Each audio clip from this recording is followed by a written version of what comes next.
A Change in Habit by Delia Wagar. We did a class project, and a question we got was, how might we improve neighborhoods in our community? We did some research on this, and we looked at different neighborhoods in Indiana, including Mars Hill.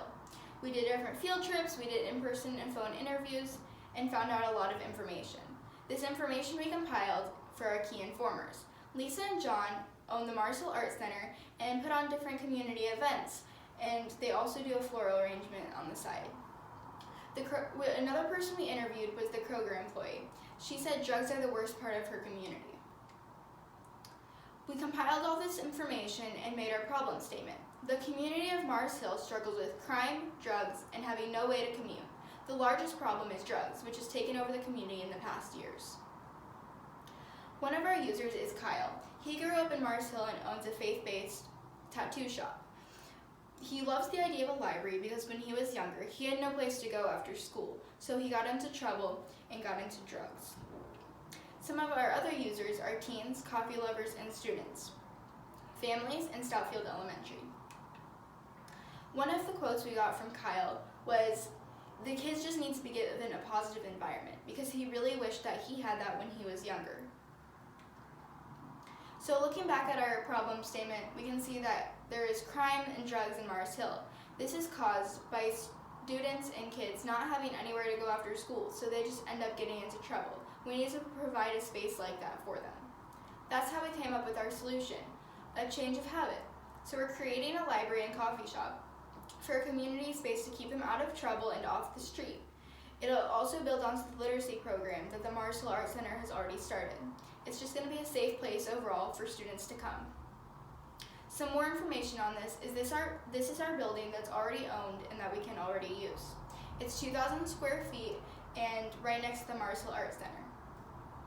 Some interior ideas is this is the downstairs. This is the cafe area, and as you can see, we have lots of spaces for seating, and we can push the tables out of the way also for different parties.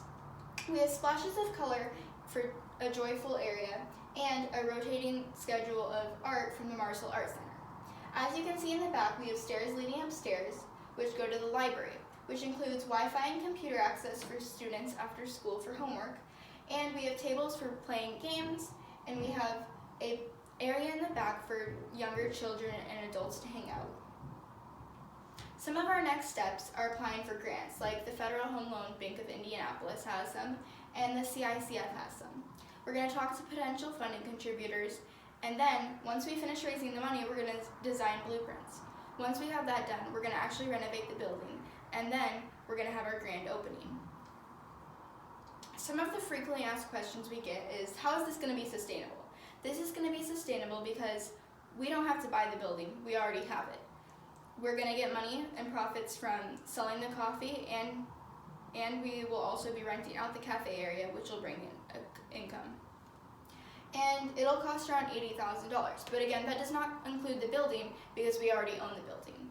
And then it'll take 2 to 3 years because we don't have funding right now, so we can't do it.